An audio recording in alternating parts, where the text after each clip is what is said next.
Hello, everyone. Welcome to Word Funk. I am Leon Thomas. I am joined by Johnny Maloney and Austy, the sleepyhead Yorsky. He has come to us from Dreamland, and we are very happy that he's here.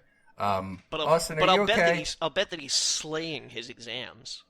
Oh, I bet. Wait, I'm from Dreamland? That's where Kirby's from. Cool. It would Gain explain... some weight. Sorry, go get ahead. pink. Oh, I was just saying he should get pink. I was going to say... Let's just shout over each other. Come on, guys. Everybody at once. Let's do it. I was going to say that I think it explains how you're capable of eating so many bananas. Oh, gosh. I wish I could use a banana right now. Okay. No, I didn't sleep last night. And then today I had class, and it was hallucinatory. It was a lot. I sympathize. I have not been sleeping tremendously well myself of late.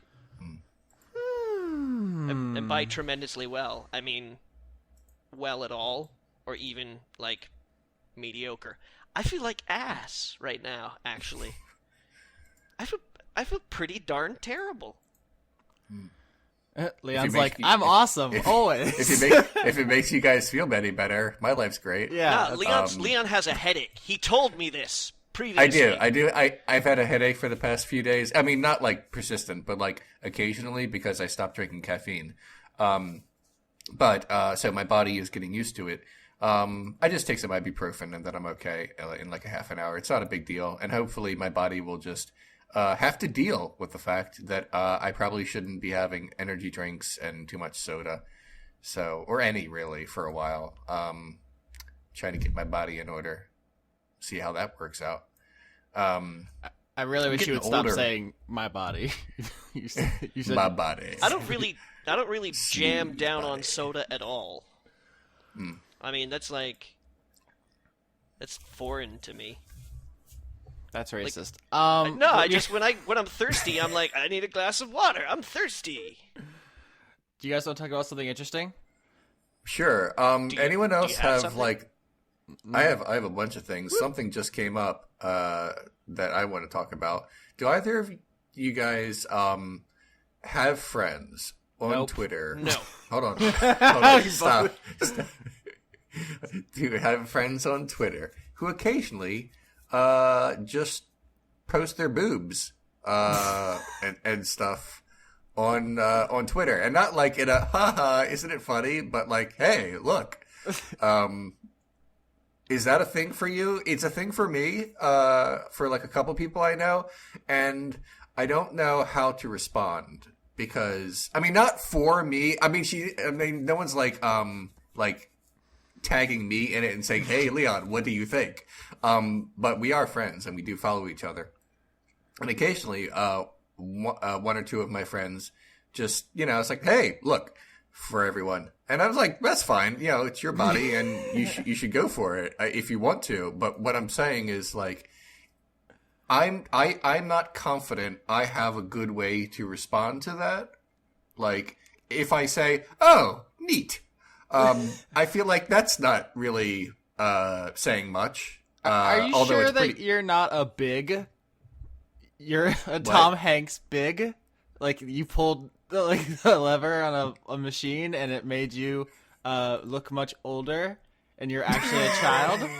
Because if we're dealing with a big situation, this explains a lot.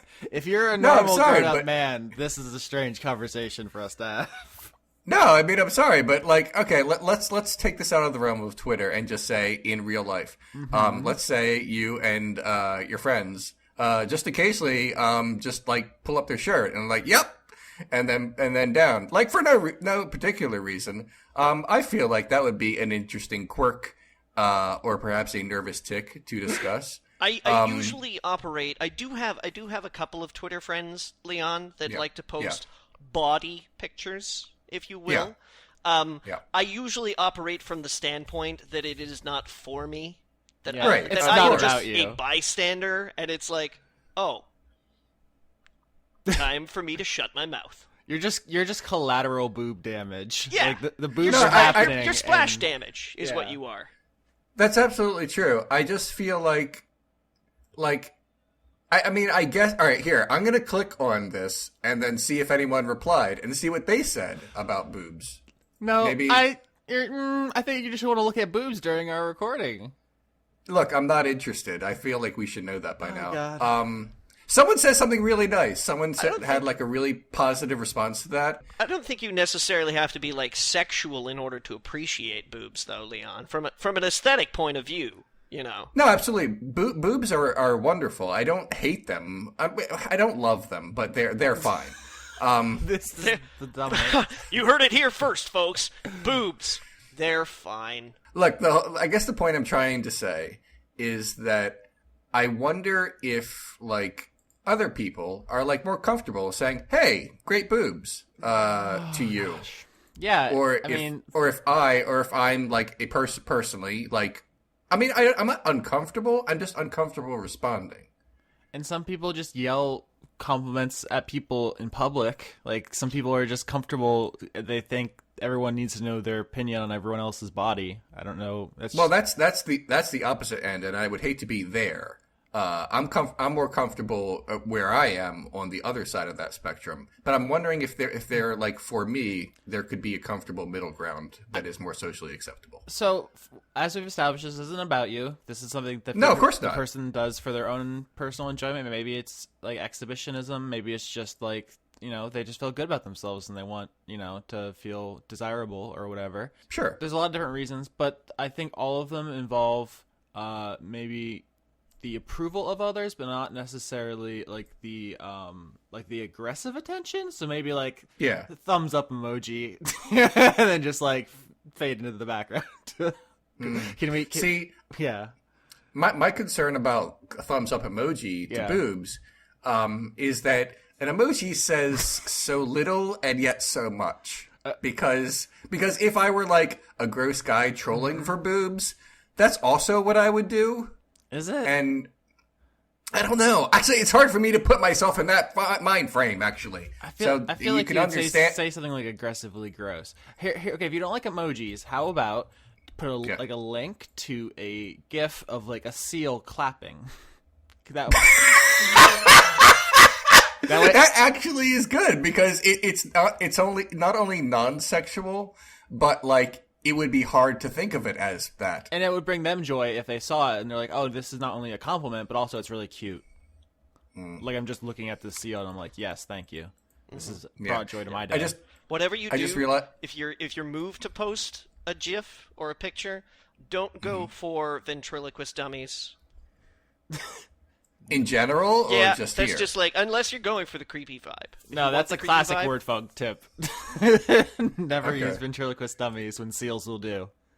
I just realized that I absolutely cannot botch this reply, so I'm just going to abstain from it altogether. Yeah, Christ, because... why, that's a flaming hoop. Like, why even bother? Modern man. That is the gentlemanly response. And then if you get like the message that's like, hey, you didn't comment on my boobs. Be like, oh, you look great. I'm like zooming out from this. I'm like disassociating from my body and flying way above this conversation and looking down at it and being like, no, stop. This is terrible. There's nothing I can do to keep us from talking about boobs. Look, here's the thing. Why this was like a thought in my head, besides the fact that I thought this might make funny radio, is also because sometimes it's hard for me to think what other people, how do I put this, would react to this thing that's supposed to be titillating. Because I'm kind of like fumbling through it. So what you're saying is you're trying to formulate a normal response? Yes, thank you. You feel that your natural response to this is inherently abnormal, and you're like, what should I do to blend in? Kind of, but also it's more like how I learned to talk to people in public and things of that nature. That's a struggle. This reminds me of a conversation we had like a long time ago about something about how it's like, we know we're all like very strongly feminist, and it's like we need to respect women, but also sometimes they're like, please hit me, and it's like, wait, what do I do now? Hold on. Let me back up this train for a second. It seems like there's like a feeling of guilt that you feel like that if you appreciate that you might be devaluing, and that's like a weird headspace for someone who's like trying to be respectful, but you can still appreciate or whatever, and if you don't, you're not obligated to say anything. Mm-hmm.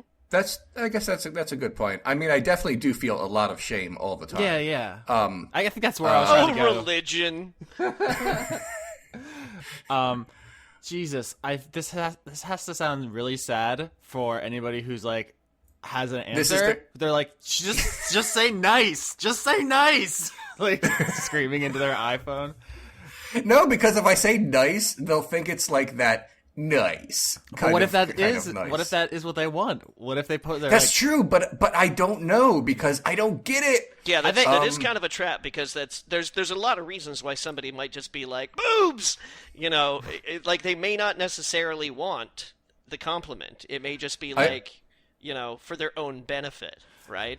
I also wanted to be clear, I'm definitely not shaming this person. I just feel ashamed. So that's different. Yeah, that should go without saying that you're just a total shame monster at all times, and everyone else. You do realize now, Leon, that like for the next week you're gonna get nothing but like boob selfies of me, right?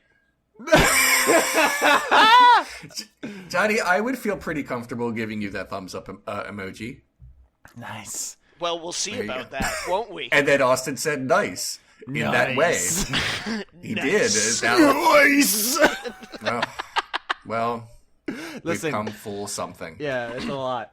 My advice is people who sorry, just one last thing here. Yeah. So people who have obviously been watching my Twitter feed for like the next 4 or 5 days and been like, how come Johnny's showing a lot of nips? This is why. Oh man, they're just slipping out all over the place. They're slip sliding away. Oh yeah. Those nips. The brassiere is coming off as we speak. My thing is always like, if you don't know, if you're not comfortable enough, it's okay to do nothing. Like that is a valid choice. Just like do less. I've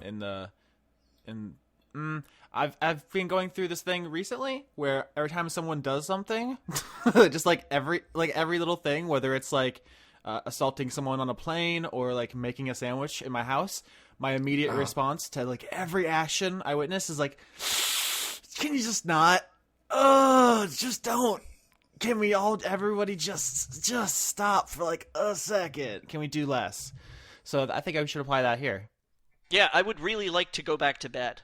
Mm-hmm. I want to say 2 things here. Yeah. First of all, why don't you want people making a sandwich? Can everyone do a little less? Can we just not? Okay. Like it's just this is only partly a joke. Like there's a very strong internal voice within me recently that sees everybody and goes, "You could not. You could just stop." I'd be okay if they brought their own like ingredients. Right. But if somebody came in, it was just like, I'm just gonna make a sandwich with your bread and mayonnaise and you have the good salami. I'd be like, dude. It's just like everybody's going to a lot of work. Either you make me one too, or we have a talk. I like going to a lot of work. Oh, okay. So you're part of the problem then. I'm clearly part of your problem, but I am the solution to my world. Oh, wow. Well, here we are. And by my world, I just mean my life. I don't mean the world that I currently inhabit. Like if we just do everything that Leon does. No, I mean like working hard fixes my life pretty well. So what have we learned tonight, boys? Nothing. Okay, good. This was incomprehensible, and I apologize. I just, I started talking about a thing that I have no business talking about on a couple different levels, and then it just spiraled out of control, and it was entirely my fault. So I just want that to be clear. So what do you recommend? So if after we're done here, Johnny sends me like a tantalizing nip slip. What do I say? What I have in my heart, which is nice. Look, I guess I feel like my response to these things are clearly going to be different from yours, Austin. Uh-huh. I feel like you should go with what your heart says. And what I've discovered through this conversation is that my heart says say nothing, which is what I 99 times out of 100 say when a lady or fella posts a provocative picture of themselves on my Twitter feed, which actually happens more frequently than one would think. Why do I know what so many of my friends look like naked? I shouldn't know that. That's like forbidden knowledge. Listen, that's like somehow we have ended up with like a really hot listener base. Cool, I guess. I don't know how that's happened. Like, just like everybody around us is like super attractive, and maybe this is just from my perspective because I'm like podcasting with Johnny, right? So it's just like glaringly in my face all the time, just like how inadequate I am physically. You're a handsome boy. So like that's just a thing I've gotten used to. If you're just noticing that, Leon, what I would do is just let it wash over you, because they're like a top tier of citizenry. Like they're just not, you know what I'm saying? Like they're like gods among us. Beauty is a public service. We're just like mortals in their glow. Like they're just like their radiance is cast down on us, and we just got to like appreciate it and like get out of their way. That's all you can do. Also, like, you don't want to be one of those fucking people who like leaves comments on porn, right? Because that's those are gosh. Oh man. Oh. Like, I'm surprised you haven't brought that up yet. Wait, I'm sorry. I just got thrown for a loop here. There's comments on porn? Oh, yeah. I mean, definitely. Also, have you not seen, like, every April Fool's ever? Because that just happened, where they're like, haha, we've connected Facebook to your porn comments. Now your family can see. Like, that's, like, every year. Oh, I didn't get that particular Facebook joke. No? For me, I thought that was, I'm pretty sure that was Onion. Anyway, the point is, there are some people who feel the need to put their like real name next to their thoughts on strangers having sex. So if it's somebody that they do know and feel as if their fucking reactions will be heard, that they like gotta say the thing. And if that's not you, then you don't have to be a porn commenter. One would hope. If I ever have to comment on porn, I'm going to use a fake name like Leon Thomas. I mean, I'm sure that's actually probably statistically what most people do, but also I'm curious about the other, like, that's a like brain space that someone should write a paper about, huh? Like, well, maybe they feel, comfortable enough to say, hey, that made my body feel good. True. I mean, like, from an objective standpoint, like, just let's put our culture aside for a second. Like, there shouldn't really be anything wrong about, like, I find these people attractive, and also they did like good athletic performative work. Like, that's like valid and fine, and like biologically there's nothing wrong with it. But like growing up in like our culture, like, that's super fucking weird, right? Am I off base here? Is anybody else understanding my vibe? I get you. I think the problem that I have with it is that it presumes a familiarity. Commenting? Yeah. You mean if like the person who was performing in the sex act like saw it, or if the person commenting was hoping that they would. No, just commenting in general presumes a familiarity. You know, like 99% of comments that I see, like, on the internet anywhere are basically attempts to strike up a conversation with the content creator. Yeah, I sure do notice that. Yeah. So when you start dealing with porn and people who comment on porn, it's kind of like, you know that, like, they're just gonna do what they feel like, right?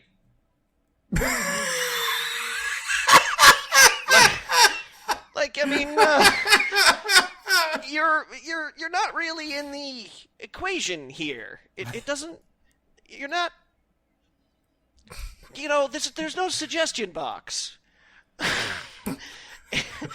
It does, like, it presumes a familiarity in an activity that, I mean, albeit it does technically qualify as entertainment. You know, pornography is a very specific kind of entertainment, insofar as that, like, it's not just Like it's also an actual intimate exchange, and like. To be clear, you use the word just like it's not just entertainment; it's also Yes. other things, not the word like justice. Yeah, not okay. Just as in ethically superior or anything like that. It is not only entertainment. It is connective and it is intimate and whatnot. So presuming that you have a connection to this process or that you are involved, is self-aggrandizing. The whole thing's like weird and thorny. I just linked an article. Did you guys see that? I have not clicked on the and article because I was trying to get some thoughts out that were a little tricky to navigate because I don't want to kink shame and I don't want to shame pornography fans of pornography or anything like that. You watch as much pornography as you want to watch, and people who make pornography, you make as much pornography as you want to make. So go for it. Yeah. That's something I just have to confront about myself in my soul, is that I'm uncomfortable like with a lot of this because of the religion and the American South, even though intellectually I know it's all totally fine and cool and everyone's free to do whatever they want with their bodies and stuff. It's just like that cultural stuff is like weird and in there, so it's kind of hard to I don't know. Okay. The article that you posted, I just want to briefly go through it. It's the title is "Porn Comments Make for the Worst Valentine Cards." I'm just going to very quickly breeze through this selection of porn comments and see if I can do it without laughing or feeling super uncomfortable. One of them says, "It's butter time. You don't know how to spell your thing." Second, "What a boobs." I did laugh. There is. "What a boobs. Never seen this type of beautiful boobs." Okay, I see a couple problems here. First of all, it's what a boob or what boobs. You have to pick. And second of all, what type do you mean? Like, what is that? Never mind. This person cannot respond. I think it might actually be like what a boobs, like the sister chain to Whataburger, the restaurant. Oh. So they're just saying, like this person is a Whataboobs employee. Yep.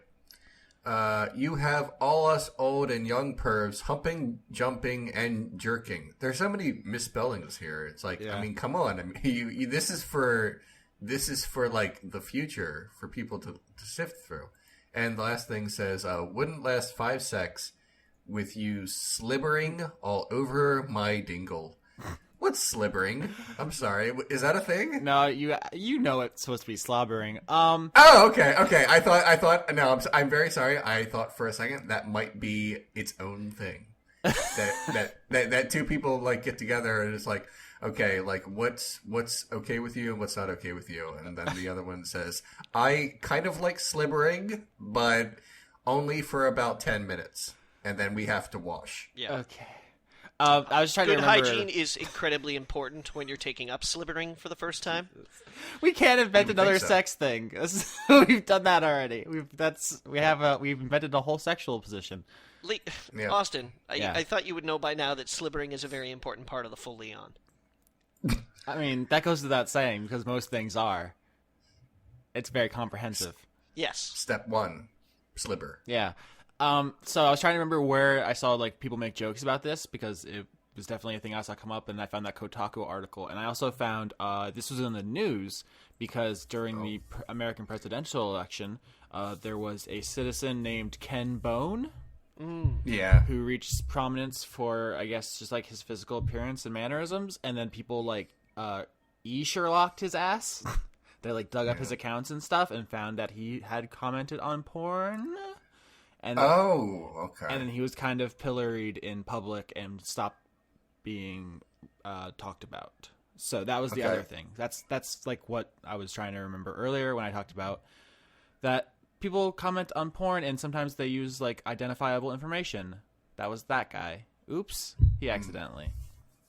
Yeah. Well, I could make a joke there, but now I just feel kind of bad for him. Yeah, I mean, his name's Ken Bone. Like, how can you not use your own name when commenting on porn if your name is Ken Bone? That's true. Or at the very least, just K-Bone.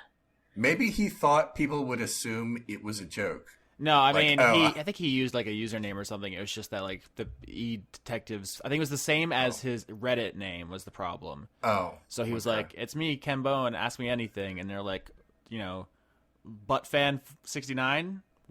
It's me, the Sliberer from hotbutts.org. Like, what are you doing, man? I haven't seen you commenting recently. Like, they just like blew his cover.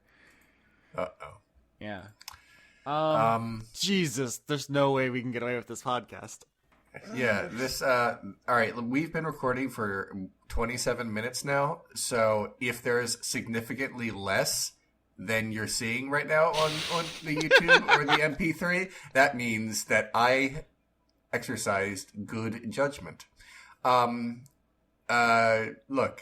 this podcast is just 3 people talking because we know each other. I guess we feel comfortable enough talking about bones. I apologize if a lot of that didn't make sense. I was just speaking the words that were like malformed in my mind, and I'm sorry. Also, it's probably super weird for someone who this is like their first word funk, because you don't know what I mean when I talk about things that we already like collectively know. Anyway, I'm done, and also I'm sorry. Yeah, I think the issue here is that this was like 20-something minutes of us trying to be sensitive to an issue and possibly not doing it well. So I guess it's in.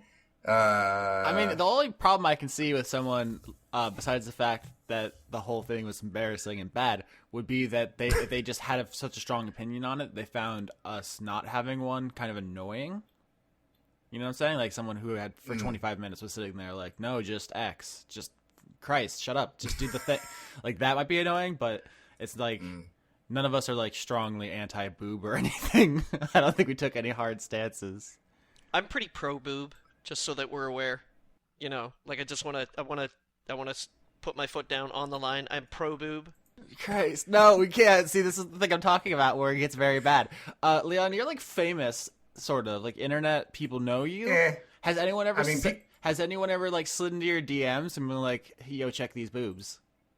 That's impossible because I've set up my DMs up that only people who I follow can use my DMs.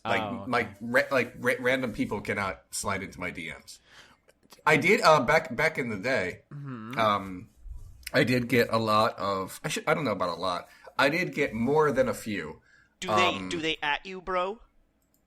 Oh my god. I used to get a lot of Tumblr asks in my inbox of a sexual or romantic nature.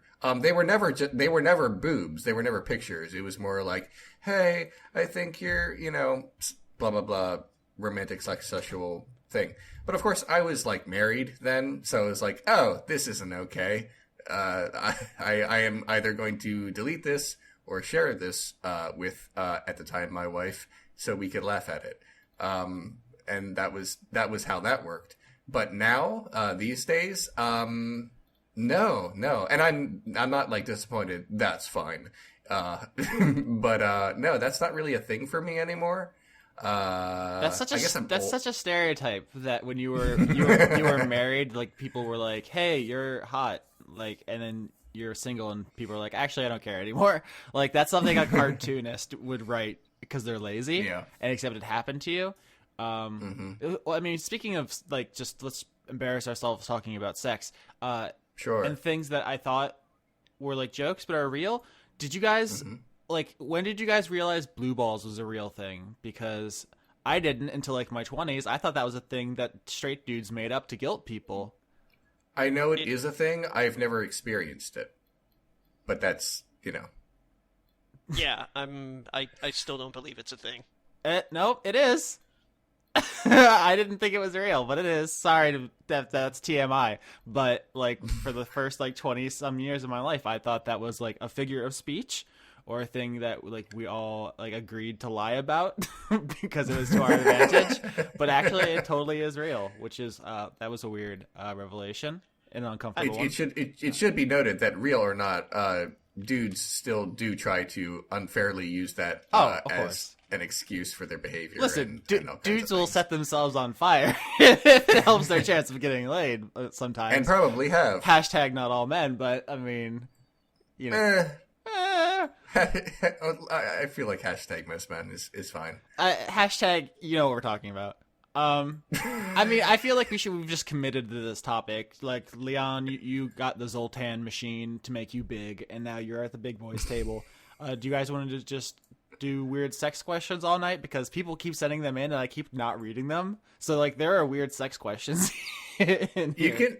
Austin, you can give me a lot of sex questions, but like, I mean, for anyone's like new to the show, I've had sex, but it's not a thing for me. Oh, but wait, hold on. You left the part out that you always say, which is like, but you're really good at it. I've been told by a couple people that it's no big deal. Like, I'm just like really good at it. You know? It's like, it's fine. No, it's casual. let me. No, I'm not good at it. I just don't care about what I'm doing because I don't feel anything from it. So I'm just there for the duration. That's all. You're just along. I'm there. I'm there until the other person is done, which is apparently a problem for a lot of women because guys are just done early. I can't at all. I just realized I actually don't want to have this conversation. My hubris was immense, and I regret it. Johnny. Yeah. I have written on my sticky note that you and I were going to talk about Father John Misty. Is that a thing you're interested in? We actually did before you got here, but I'll hear it again. Oh no, really? Just a little bit. That's all we talked about. Because I've been listening to Father John Misty's new album, Pure Comedy, for like 3 days now, 3 or 4 days. That's weird. Leon, have you listened to it before we jump in here? Sorry. No, Johnny narrated what it is about to me, but I have not listened to it. Okay. My very good friend and friend of the podcast, Dant Rambo, was basically like, you have to listen to this album, and Dant is very good with music, so when he sends me things, I'm like, I better listen to this album. Also, really handsome too, which is kind of fucking bullshit, but besides the point, yeah. Yeah, and charming as well. He's he's so affable. Yeah. You know, it's unfair, but yeah, go on. You can't not like Dant. It's just, God, I want to bottle some of that. Yeah, so I've been listening to it for like the past like 3 days or something like that, and I just I can't believe how much good music I've had in 2017 so far. Mm-hmm. It's amazing, and this is just like the latest. Just right down the plate. Like, I love this album front to back. It is either the funniest tragedy I've ever heard or the most tragic comedy.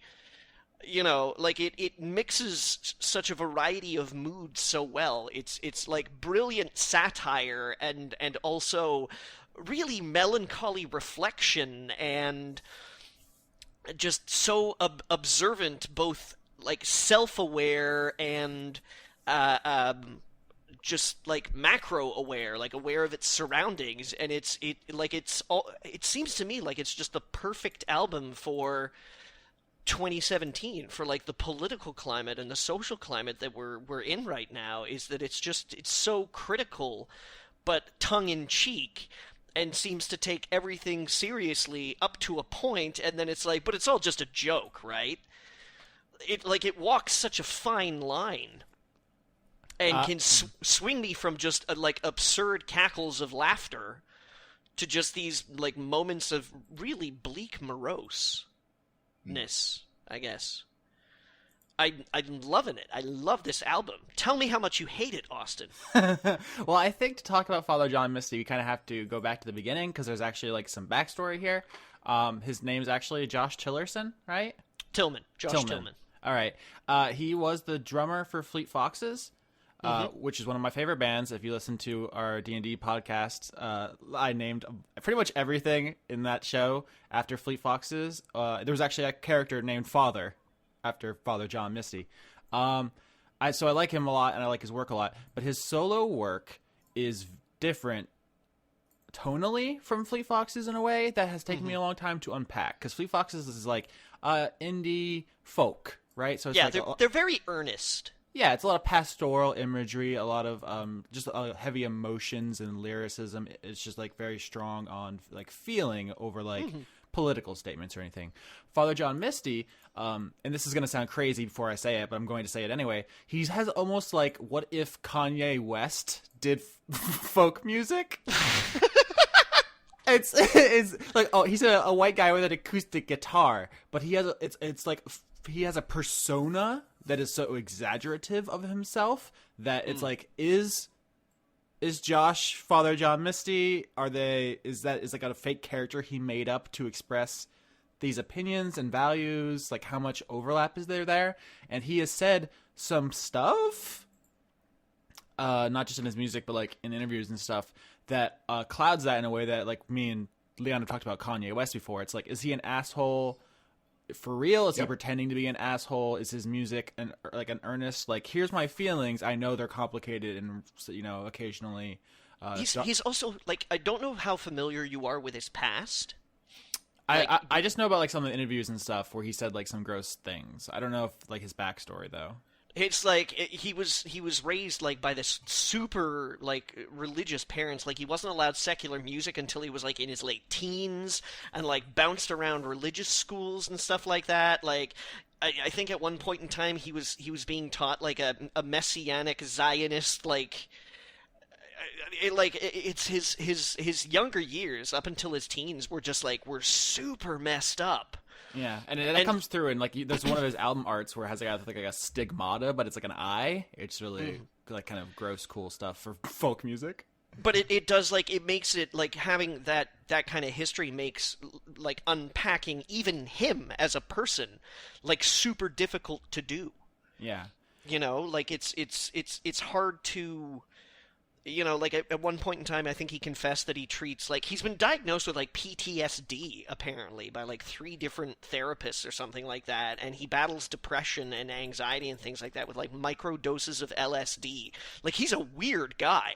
Yeah, I mean, that's why I think the Kanye West comparison isn't as strange as it may have sounded at first, because they both have struggled with mental illness. I think Kanye was like somewhat infamously institutionalized for a bit there, like, and they're both on and are very open about their medication and stuff, which is perfectly fine if they need that. Like, that's not judgmental. It's just like a thing that they both share is that, like, have they created personas that allow them to say like troubling things and get away with it, or is it like their art, or like how much of it is real, how much of it is exploratory? And they both have like this element of uncomfortableness to them. Like in the new album, he says something about, he talks about like having sex with Taylor Swift in VR, and it's like, it's just kind of like a gross, crass thing to say to someone who is like probably a stranger and is like, I guess she's not a teenager anymore, but like, I don't know, it's just like a weird thing to say. And like, if he was just a person saying it to me, I'd be like, don't be an asshole.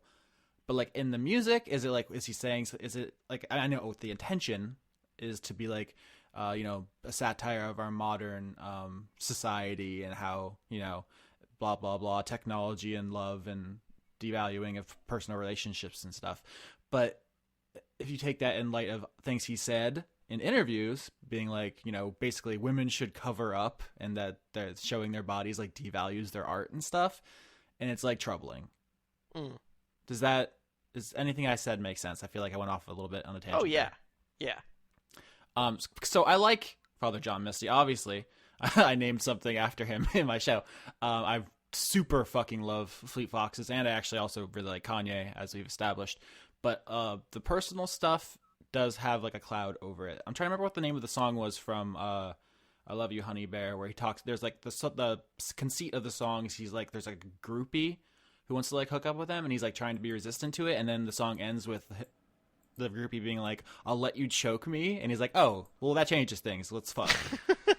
Oh. And it's like, Oh man, the line between just being honest about your feelings and like kink shaming and like being a kind of a weird misogynist and being like exploring what you think your own feelings are and like the way you perceive masculinity. It's like there's a lot of interesting stuff in there. It's like the songs where Kanye is like, look, I'm like jealous for no reason and I have a huge ego and I'm religious, but I'm also hypocritical about it. And it's like this is like the most vital stuff happening in music right now. Like it's far and away more interesting than like 99% of the stuff being made. But also it's problematic. I'd say it's a little bit more than that. You're doing like the funny blanket term for anything that might have issues. No, I mean I'm being serious. It is problematic, but also it's problematic. It's both. I happen to think that the album itself is like just masterful. I think it's incredible. It's an incredible album. I can't speak to him as a person because I can't read him.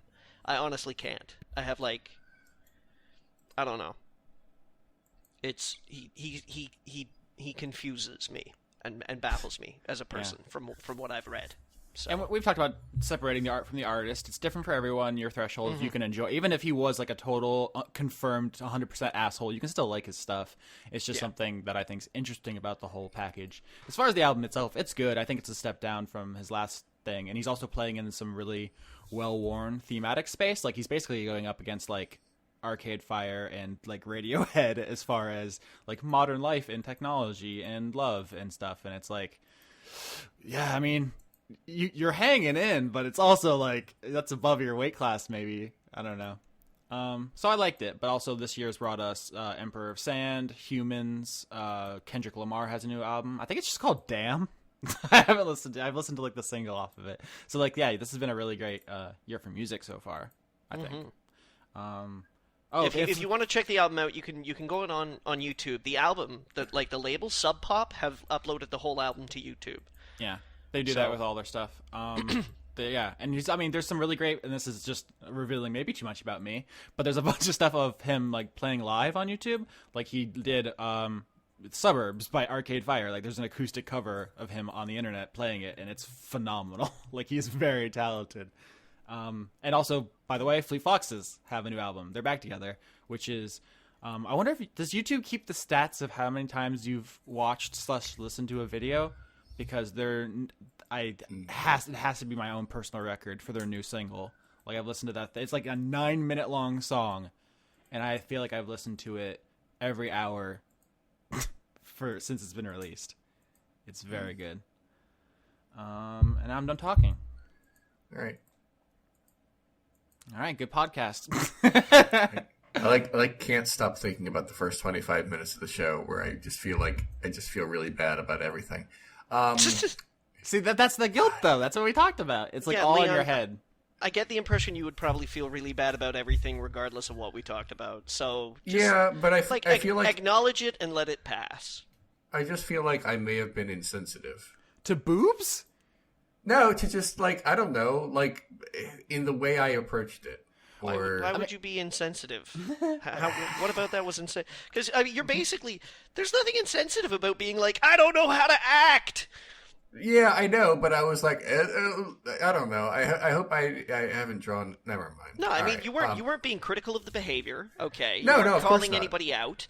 You weren't even being like, what do you want from me? It was like it was why do you taunt me? It was just self-awareness. It was like I don't know how to respond to that. There's nothing insensitive about that. I don't know how to respond to just about anything. I'll give you here's some low down real truth. I don't know what I'm doing. Okay. Like about anything. Even right now. I'm making this up as I go along. Look at the bright side, Leon. If you had commented, you would feel infinitely more guilty, no matter what you said. So right now you're actually like in the good timeline as far as this whole thing is going. Yes. Two paths diverged in a wood, and you walked along the one that was like, here lieth good taste. Or just like safety in the non-committal, right? Like who knows? Maybe he would have been like, nice rack, and she would have been like, oh, I was waiting for you to say something. Here is $100,000. Like, you don't know. Maybe that would have been sweet if you had said something. But this one is very nice and safe because you've not, for example, published your thoughts in front of thousands of people. So does that make you feel better? No, what is making me feel better is watching this video of a very, very tiny bunny drinking from a very, very tiny, like, eyedropper full of milk. It's like, it's everything. Share that bun. Share that bun. How do I... It's on Facebook. How do I... Here. I don't know. I don't Facebook. I don't even know if they'll let me on. I know. Not after the accident. So I had an opportunity this week. Okay. Where, I mean, have you guys heard of the TV show Mystery Science Theater 3000? Vaguely. Yeah? Yeah. That rings a bell? I watched it as a wee tot during the Joel era and then into the Mike era. Right. Well, for those who've been living under rocks or on top of very, very, very, very tall rocks, they call them mountains, Mystery Science Theater is coming back. It's coming back this Friday, as a matter of fact. So by the time this podcast airs, it will be back. I got a chance to see a couple of advanced episodes because I was one of the Kickstarter backers for Mystery Science Theater 3000. So I've seen 2 of the episodes of the new season, starring Jonah Ray, Baron Vaughn, and Hampton Yount. And it's good. Good. It's really good. They got it. They're on it. They found it. They found the groove. It is not, like, I was really worried that it would be this whole, too many callback jokes and too many, like, let's relive the glory days, but it's like not that at all. And I had a lot of fun. I had a lot of fun watching the 2 episodes that I watched, which were Reptilicus and I think At the Center of the Earth is what it's called. No.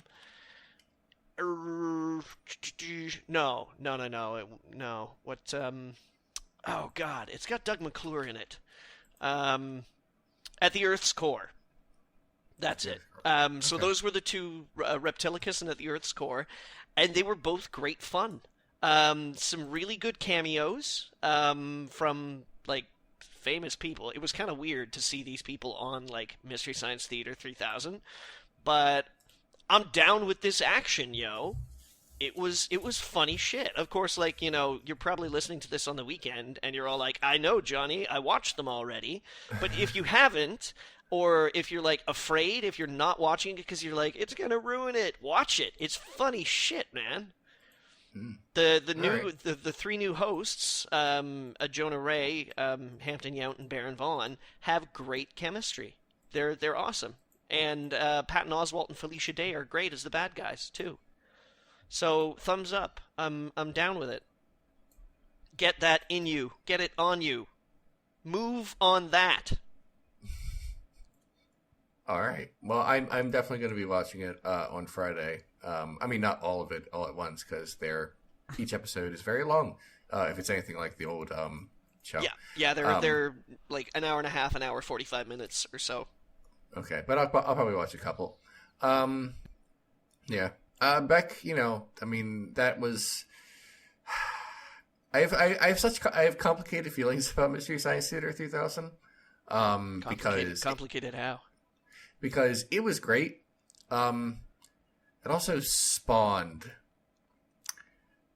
a lot of not great. Yeah.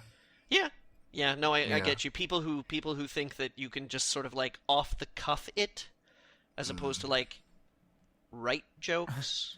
I've been thinking about this recently. The idea of like internet angry rants has kind of ruined a form of comedy that actually I think was like funny and legitimate, like the idea of like the fast talking like heightened litany thing, or like the Lewis Black. Yeah, like that. I don't think there's anything wrong with that, but it's very much that well has been shat in by the internet. Yeah, I actually wasn't talking about just people like riffing it, like making off the cuff comments. I meant people oh god, you know what? No, I'm not gonna throw shit. Fuck it. I want to hear this. We edit it out, but I want to hear what you're talking about. Just bad internet review shows of a comedic nature. Yeah, but I mean, Mystery Science Theater was never it's not a review. I know, but basically shows that were clearly inspired and are admittedly inspired by Mystery Science Theater, and like there's a lot of really good. Is there are you talking about somebody in particular? There's too many. That's what I mean. There's actually too many to talk. Who are you? you stop. Just say a name. I have to meet these people at conventions. I'm not gonna. I just want to know. I just come on. Just spill me a little detail. You stop right now. No. Look, there's a lot of really good comedy shows on the internet about let's take the piss out of a movie. And I watch a bunch of them, and a lot of them are really good. Movie nights, Hagen reviews, they're both good. And a bunch more. And I don't know. I like I said, it's not their fault. It's not their fault that they got popular and that other people wanted to do that. Mm-hmm. It's not their fault at all. So I shouldn't have complicated feelings about Mystery Science Theater 3000. I just have complicated feelings about the culture. About bad comedy. But the bad comedy, the nitpicking is funny, kind of mindset that I don't cut into. God, everything I've said in this show is just me digging my own grave for no reason. Why do I do this to myself? You know what's funny? I gave you shit earlier about returning to this comment after the music talk, but I also can't stop thinking about the first 25 minutes of the show. I know. I fucked up. It just keeps coming back. Well, I can't think. What would I do if someone sent me a picture of their boobs on the internet? Like, I don't know. I'm You mean racked. Specifically to you? Yeah. Now I have fucking given myself a lament configuration of a puzzle box here, because it's like, what if someone did that and I didn't say anything? They would think I was being rude and ignoring them. But if I said something nice, then I'm like that creepy weird dude. And if I'm like, please don't. Then they'd be like, why do you gotta be such a prude? There's no good. There's no good. No. The best is confusion.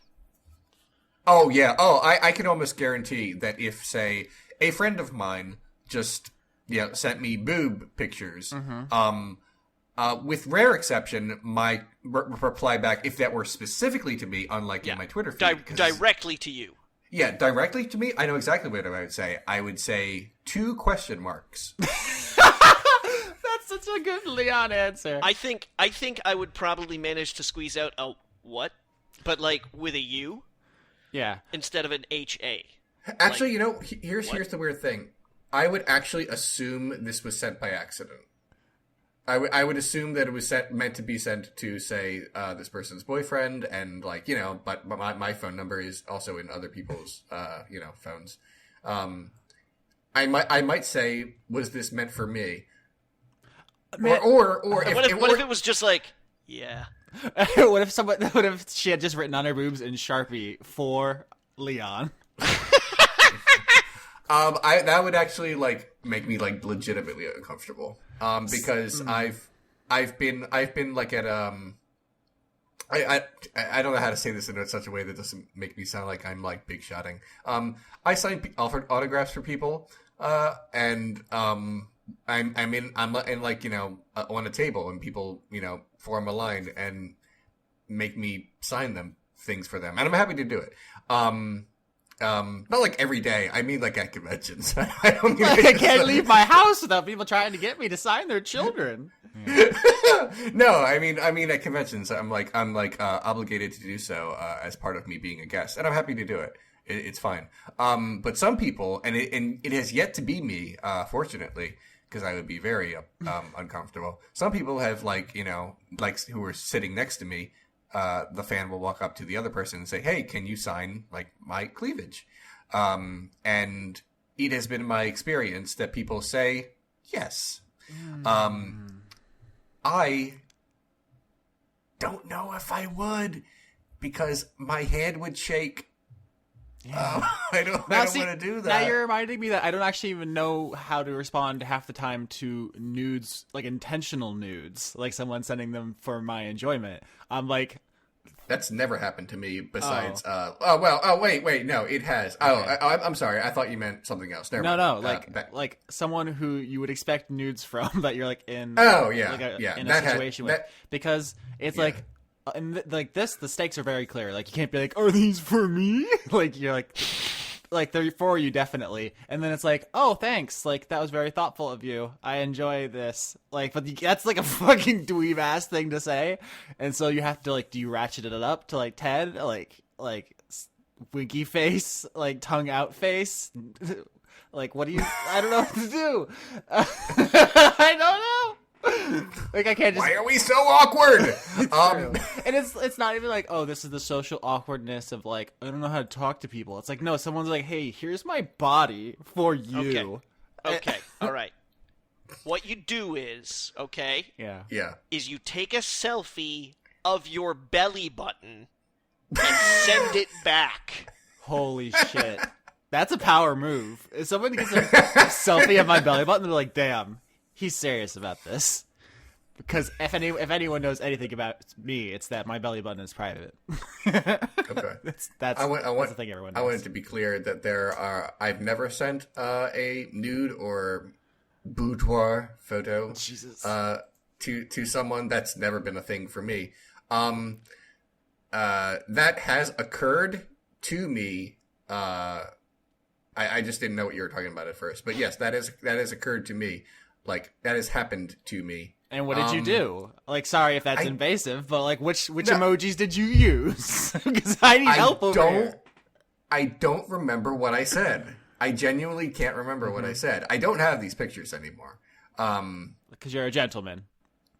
I think they just scroll up and then they're gone eventually. Because it's hard to both be, like, earnest and appreciative without being, like, clinical or like grossly horny, because there's nothing like sadder than like a super horny dude. Like, I'm sorry, it's kind of just a bad look. Yeah. So if you're like awooga in those fucking pets, oh, no one should ever say that. That's what I'm saying. To be clear. It's a bad look. It's hot. Like maybe like Brad Pitt could pull it off, but I don't feel like an awooga for me would be acceptable. Fuck, what emojis do you think Channing Tatum uses to respond to nudes? That's important to me. I'm gonna ask him. I don't feel like he has to. I feel like it's like he just has an out of office message. Like if you send him something where it'll just send an auto reply that says thanks for the nudes, because he knows what's up. No, there's gotta be an I accept you for who you are emoji that they've invented just for him. I'm sure. I feel like if Channing Tatum accepts your nude, that's all the compliment you need. I'm now currently tweeting Channing Tatum. I'm gonna say, how do you respond to nudes? This is actually happening? All right. You should probably make it clear that you're not about to send him one. Okay, so I'll say for research. Or yes. Okay, for research, how do you respond to nudes? Emoji? ? Nice.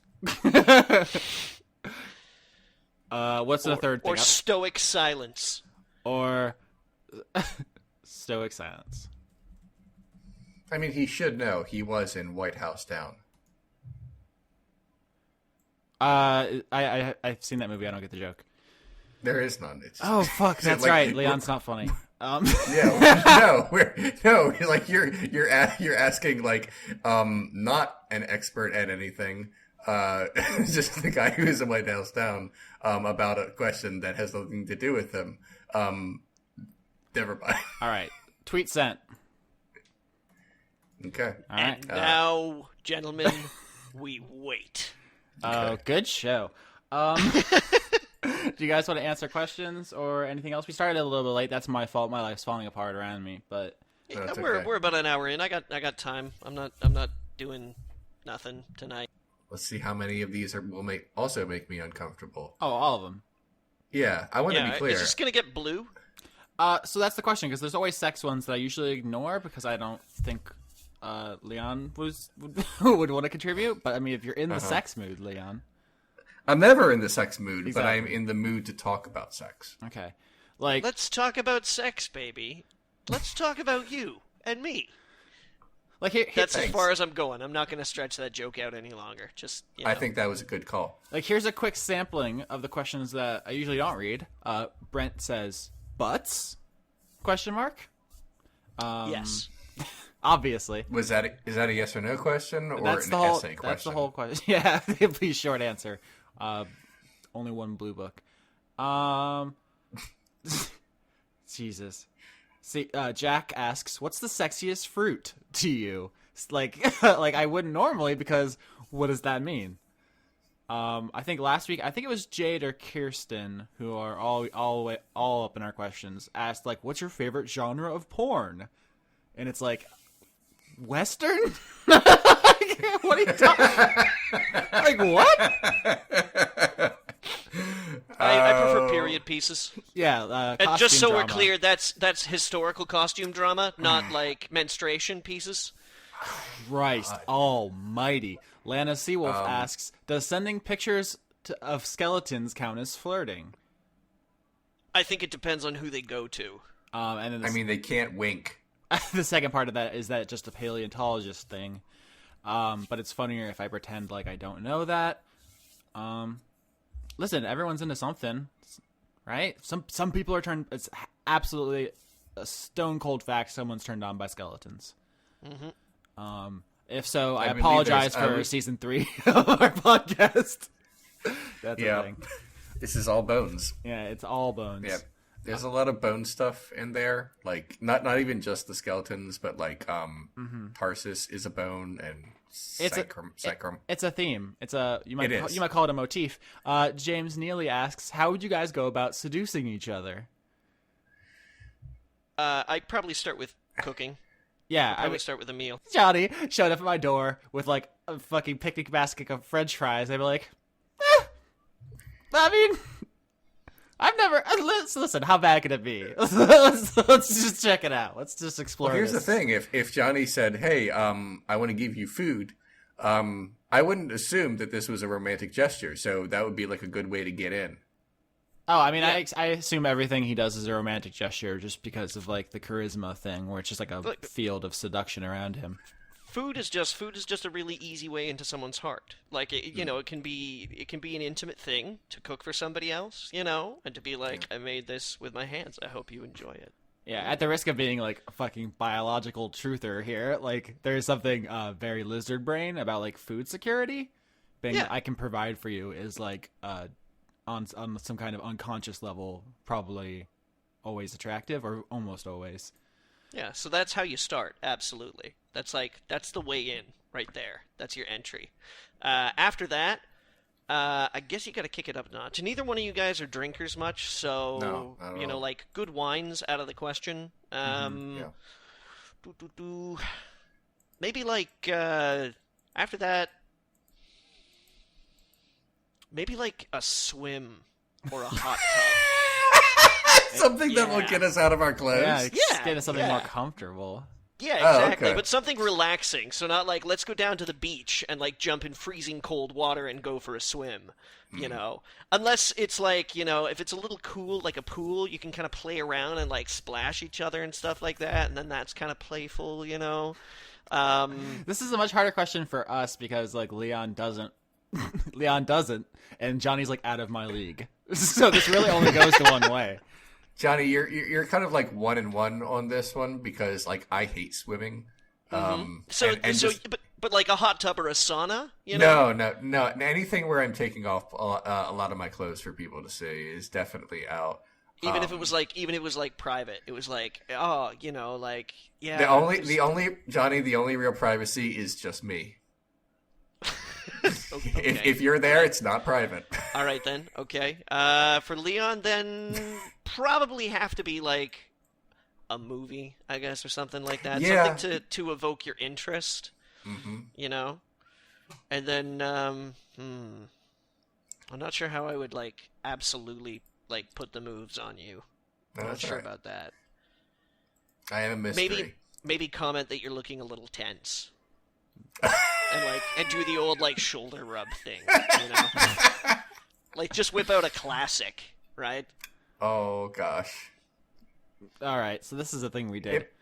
It must be really hard to seduce me, considering I hate being touched. All right. Yeah.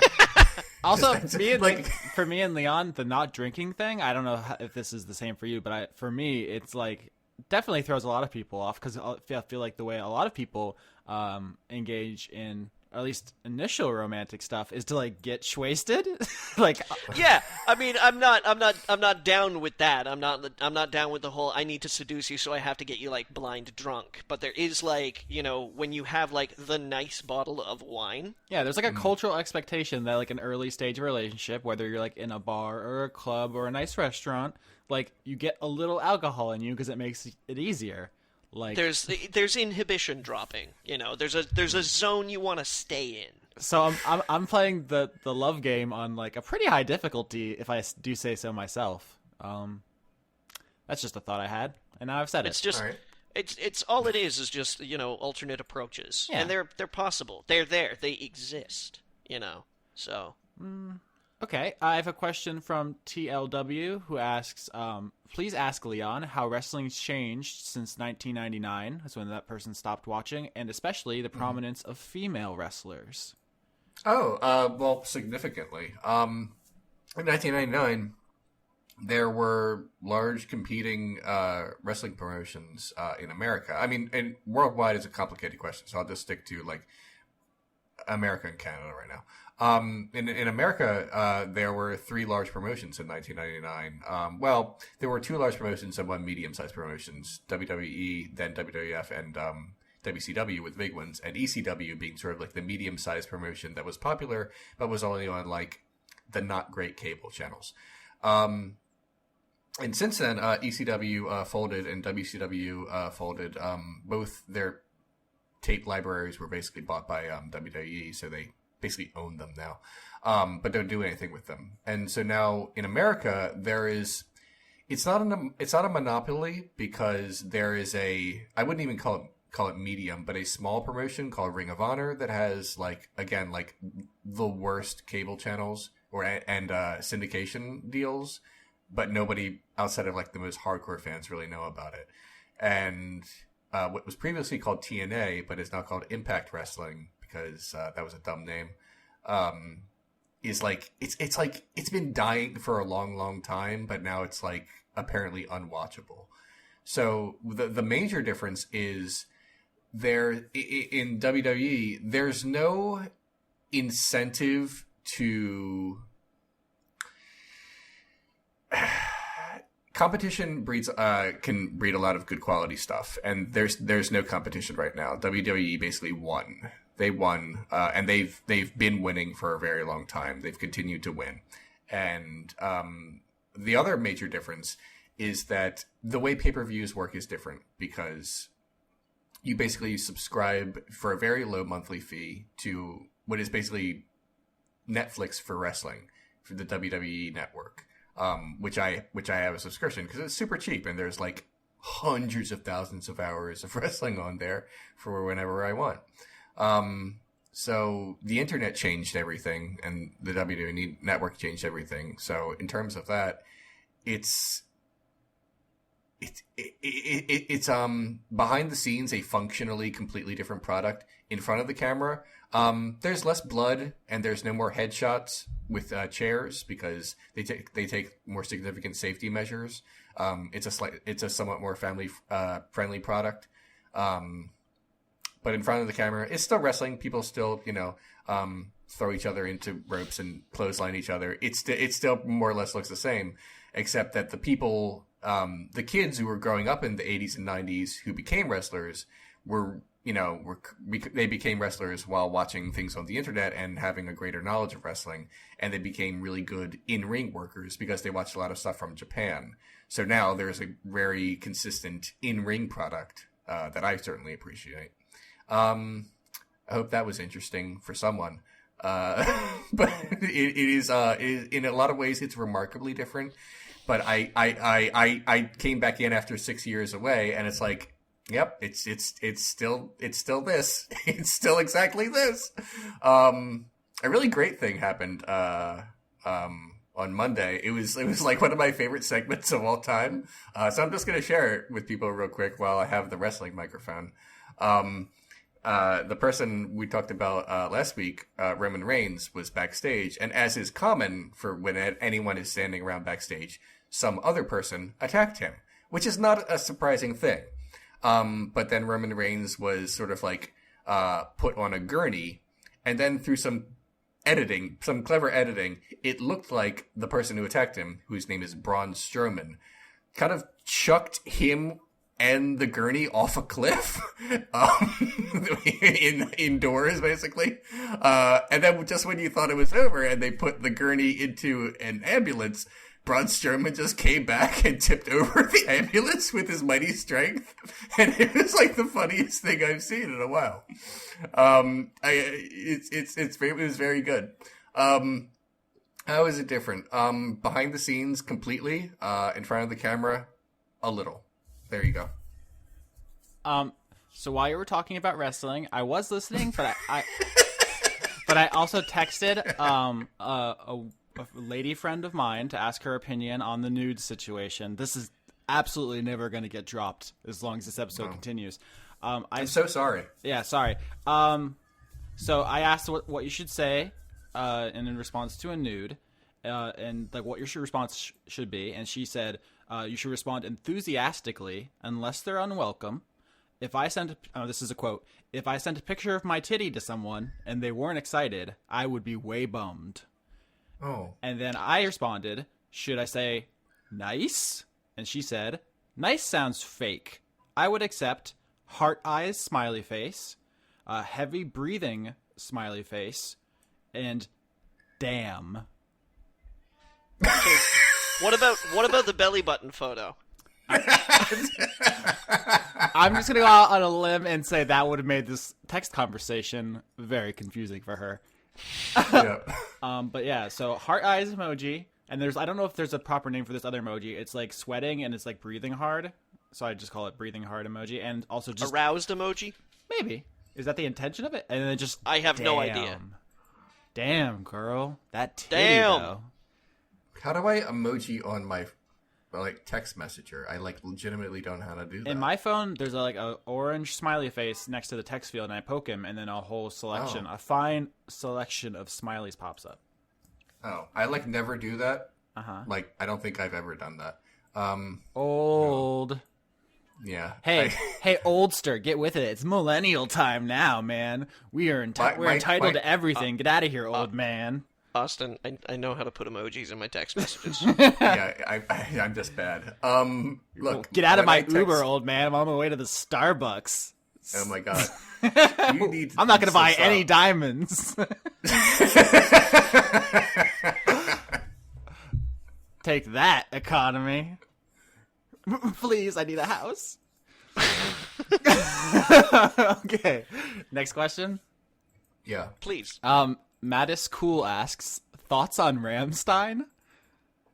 Did you guys have a Rammstein phase? Everyone I know went through a Rammstein phase in middle school. I don't know if you could call it a phase exactly. It's more of a lifestyle for you. I understand. At the time I was already into industrial metal and stuff like that, and I don't know, there was something very put on about Rammstein for me. Yeah, I mean, I liked them at the time. They're cool, but obviously in retrospect, they kind of appropriated some fascist imagery for the aesthetics in a way that I'm uncomfortable with now. Mm-hmm. It's it's also obviously an entire image thing, right? I don't think Alice Cooper actually talked to snakes or that Ozzy communed with the devil. So I don't actually think Rammstein believes in setting people on fire or whatever. It's an act, but also I think that says something about. I don't know if maybe it's just my generation, or it's probably not. But when people go through the rebellious phase, they often flirt with some troubling imagery and ideology. I understand how an angry, confused teenage boy could be like, I want to be part of this strong group of people in leather who tell others what to do or whatever. Like that's a attractive thing. Yeah, and it's really easy to convince yourself that, oh, well, if the power stays with the enlightened people, then nothing bad will ever happen. And I'm actually curious what Rammstein, like, the members are politically, because I actually have no idea if any of the stuff they truck in was earnest, or if that was just, like, maybe for Westerners, because they're a German band, obviously. I probably should have introed what the hell Rammstein is for people who are listening to the show. They're just, like, a German metal band that had a couple of crossover hits. And they're known for their pyrotechnics. Let's see here. If I'm on their Wikipedia page, if you guys want to just vamp while I try to find anything about their... there's a whole section here on controversies, and then the subsection imagery. So right away, we're right there. Oof. I'm looking at wrestling gifs. Yeah. I was always more of a skinny puppy guy. Yeah, I mean that's like the hipster version of this kind of thing. It's like 9 Inch Nails is the most mainstream. Then Rammstein is like one down, and then Skinny Puppy under that. Yeah. KMFDM. Yeah, Pigface. Wait, you don't know what any of those bands are, Leon? You don't even know 9 Inch Nails? No, the third one. I don't know what that is. Oh. Okay, now I'm just Front 242, Frontline Assembly. I'm just going to read from this Wikipedia page because that's the kind of person I am. The band has faced repeated accusation of fascist sympathies because of the dark and sometimes militaristic imagery of their videos and concerts, including the use of excerpts from the film Olympia by Leni Riefenstahl. Whoopsie-doodle. The Lorenz, a guy who's in the band, has stated the song was created to show the band could write a harsh, evil, military-sounding song without being Nazis. So, I am not reading into this. This is 100% absolutely a thing that everyone noticed. Yeah, there's a lot of stuff. I think it was a different time too. Was it? I mean, okay. It was after the Nazis. No, but I mean, growing up, I assumed like Nazism was such a fucking discredited joke. It would never, ever, ever be a problem again. And now it's 2017, okay. So I feel like it was definitely a safer place to use artistically when back in like the late 90s and stuff like that. Yeah, I think it was definitely much safer because it was the age of of racist shaming and things like that, and it was like. It almost felt like fantasy. It was like D&D, like sci-fi. Like the Nazis are so comically evil that it's almost like safe to. Nazis were something that Indiana Jones punched. Yeah. They weren't guys who were trying to get into office. Yeah. I found one more quote before I close this Rammstein page. The singer said, or one of the people in the band says, if you want to put us in a political category, we're on the left side. So, sure. So that there's there's some like communist themes and stuff too, but they appropriate a lot of fascist imagery. I think a lot of it's marketing. I think like we talked about with like Kanye or like Marilyn Manson or Alice Cooper, any of those kind of guys. Sometimes it's important to look a certain way and talk a certain way, even if you don't necessarily believe those things. And if that's okay is up to your personal taste. I can tell from Leon's tone, he is not okay with that. It depends. I don't know. I feel like I don't know who you are deep down. Only you do. Yeah. So all I can judge you on is what you put into the world. Mm-hmm. I can't, you can say like, I here are all my swastikas, but I don't mean it. They're ironic swastikas, yeah. Yeah, satire. I mean, like parody satire has been trotted out so much frequently, particularly, in regards to some very famous YouTubers. And it's kind of like they don't, like just saying something satire doesn't make it so. You kind of have to earn that. It's like the angry rant. It's a comedic tool that has been devalued by hacks. Yes. Yeah. Yikes. Okay. Let's see. Next one? Yeah. Dragenda asks, or Dragenda, I always get that wrong. I'm sorry, my mouth is bad. Asks, Austin, how is the coffee life going for you? So long-time listeners will know that I started drinking coffee when I started law school. And short answer is bad. Long answer is I don't know that there was any way this was going to turn out well because I have a bad sleep schedule and poor time management. So this was probably pretty much always going to end in tragedy. Coffee has helped, but I also resent being like dependent on it. I don't like to be that kind of person. And also just like my whole scene is pretty bad right now. Like I've been stress eating a lot. Like just my body is not great. I think this is intentional. I think like med school and law school are partially like trial by fire hazing because the jobs are so stressful and the stakes are so high. Like in med school, obviously it's life and death. And in law, sometimes it is life and death, or it's just like huge amounts of money. So they need to know that you can withstand being absolutely miserable every hour of every day. And so far, I'm still alive. But coffee, I wish we didn't live in the cyberpunk dystopia where we all had to be constantly on stimulants. But here we are. Yet to be competitive, like that's just like you're handicapping yourself if you're not. Like everyone I know is on fucking what's that drug? Adderall. Ritalin? No, I mean that used to be more of a thing. It's Adderall now. Just to like get through the workday. Just like at their 9 to 5 cashier place, like they have to be on stimulants because it's demanding.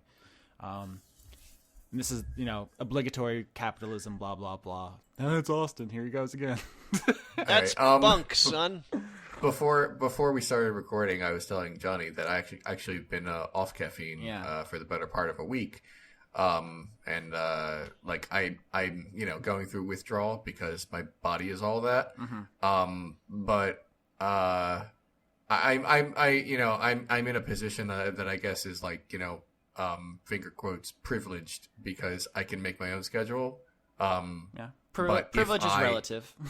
yeah, that's fair. If I, had the schedule I had, before, in the before times, like the very idea of not having caffeine in my body would be, unthinkable. Now I can sort of like dictate a little bit more about myself. And now it's just a matter of,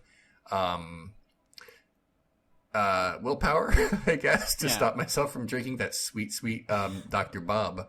Part of it frustration is just with myself because I could just not ingest sugar and caffeine. That's within my power. There's no reason I have to ruin my body with these things. And the fact that I do is it's on me, but also there's of course the entire like industrial complex of forces marshaling to do these things for profit motives. But at the end of the day, I have to take some responsibility for being the way I am, and that's frustrating because you don't like to think of yourself as someone who's like weak or like has bad willpower or whatever. But that's just a thing, right? And also, I just really don't like coffee. I like the taste of it. Yeah. I don't like it at all. Even the good flavored coffee that's supposed to taste like not coffee. I could do without it. And yet I like coffee ice cream. Oh yeah. I mean, obviously, same. I shrug at you both. I wonder how much money, because I often think to myself, like, man, I've saved so much money by not drinking or smoking. Like, just like cigarettes and like, just casual drinking is so expensive that I'm like, I feel, pat myself in the back. But then I think of like, how much have I spent on, coffee or creamer or magic cards? Magic cards, the gathering. Yeah, you got there at the same time I did. Luckily not much. I quit the game for a very long time. Oh man, I want to talk some episode. I'm just going to do without you guys, and I'm just going to talk into the microphone about Magic for half an hour. Okay. Here's a question. Jason Stone asks, a TV series is being created based on the Stephen King short story, The Mist. Thoughts? I saw this. I didn't watch the trailer, but I saw that this was a thing, and I said, for who? Like that movie didn't. I mean, they made a movie out of it. It didn't do super well, did it? It was not because there were two that came out around the same time. There was the remake of The Fog, and then there was The Mist, and one of them did really badly. And I think it was the Fog remake that did badly. I mean, that movie was okay. The Fog was bad. Yeah, that was bad garbage. The Mist was okay until the end when it was amazing. Oh, The Mist. Oh, okay. Yeah, I'm trying to pick because The Mist was Tom Jane, wasn't it? Jane. That's the one with Thomas Jane. I really liked that one all the way through. But yeah, the ending did kick it up a notch. So that was very good. It's iconic, that ending. My problem, God. My problem with the middle section of The Mist is the same problem I have with a lot of Stephen King stuff, which is that his religious characters are two-dimensional at best, and that's his view of the world. He grew up in like a religious like environment, and he has his opinions. And there's 100,000 things you can indict organized religion for. I would just appreciate maybe a more nuanced portrait in your condemnations, maybe. But how do they stretch that out into a show? I guess is the obvious question, and the answer is just do just do more of like the whole town. Do you guys know that The Mist inspired Half-Life? No, I did not. I did not know that. Yeah, I'm trying to remember how blatantly it's referenced, but like the backstory of The Mist, which is actually explored in other Stephen King stories, is that there's this Project Arrowhead, which like opened up a rift to another dimension, and the mist and monsters came through.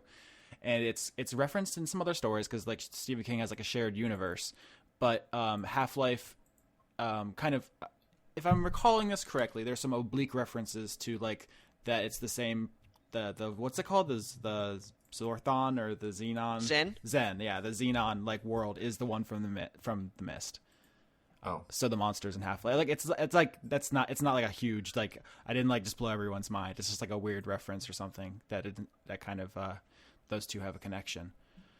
Well, kiss my grits. I'll watch it if it's on Netflix. I'm not going to go out of my way to watch The Mist because it's not like one of my favorite Stephen King things. Like if it was The Dark Tower, which I'm definitely seeing, or like not like that Gerald's Game that's coming to Netflix, right? You're going to jump on that, huh, son? I actually Austin. am. But no, me too, probably. I mean, The Stand, you know what? We should watch it together.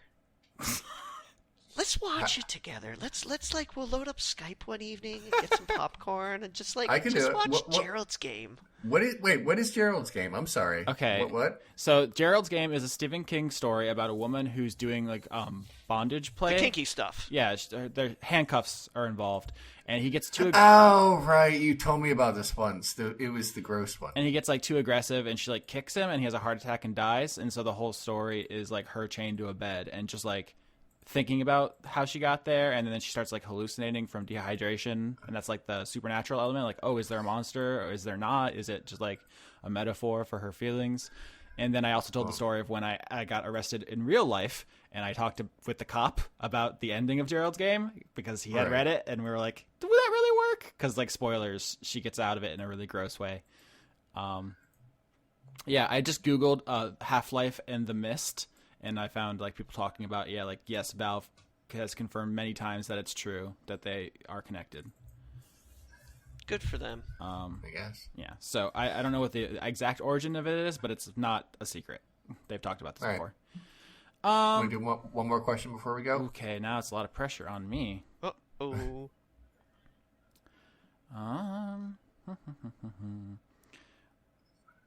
Okay, so this is the only chance we're ever going to get to talk about this, so might as well. Cyretha asks, Austin, from a legal point of view, who is in the wrong in the whole situation with United Airlines forcibly removing a passenger?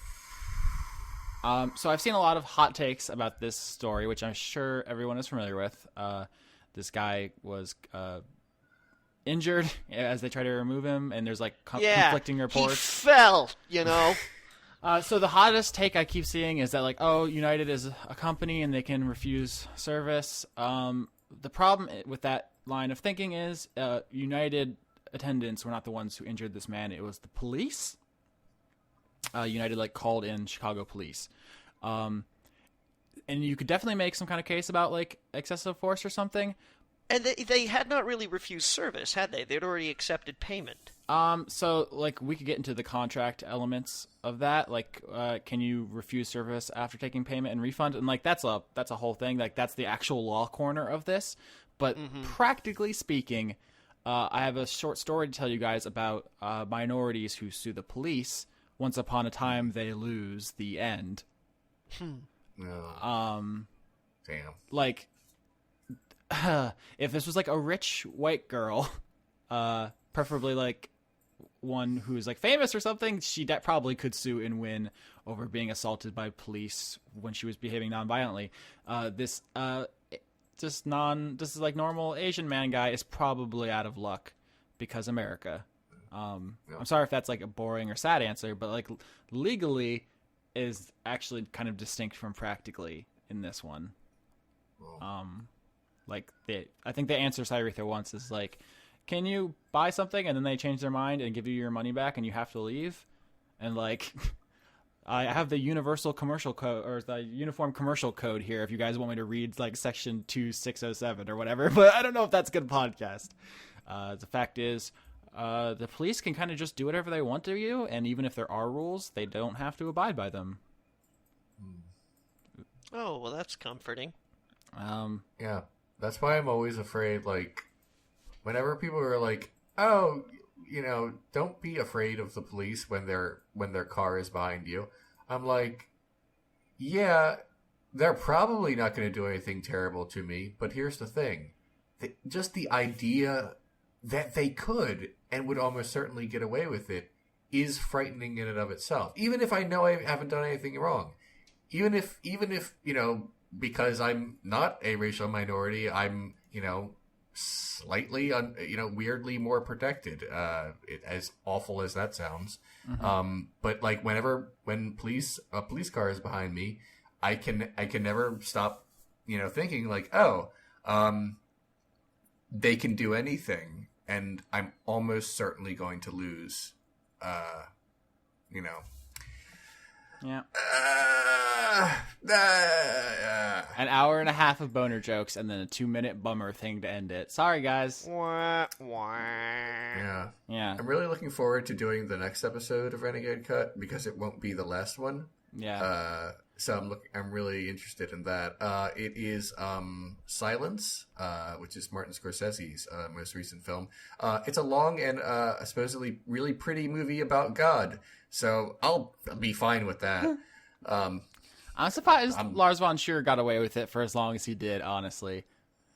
Like his whole provocative shtick, like, look how transgressive I am, everybody. Look how cool I am. Like, I feel like we should have caught on sooner to that whole thing, huh? Yeah. I only recently started watching his movies, except for Dogville, which I watched like many, many years ago. I only recently started watching his movies, those being Melancholia, Antichrist, and Nymphomaniac. And somewhere like 2/3 of the way through Nymphomaniac, I was like, oh, he's just mean. Yeah. I don't like him. He's just one of those guys who just tells it how it is, man. Just being honest. Listen, I'm a fucking gross monster. Just be honest about it. You're also a monster. Everyone is. Let's just be real. Kindness is an illusion. Oh, God. Anything you guys want to say before we go? Oh, man. Hey, if you're going to send nudes, maybe be more original. You don't have to send just your breasts. Maybe try, like, some left shoulder action, right? Spice it up. Get creative. Also, I don't know how to respond. So, send them to Johnny. Yeah. I'll do my best. Johnny. All right, we can. Johnny, you need to you be our first line, and you filter out all of the ones that would make us uncomfortable, and then just send us the really tasteful ones. This show is irredeemable. Get that paper, son, and be sure to recycle.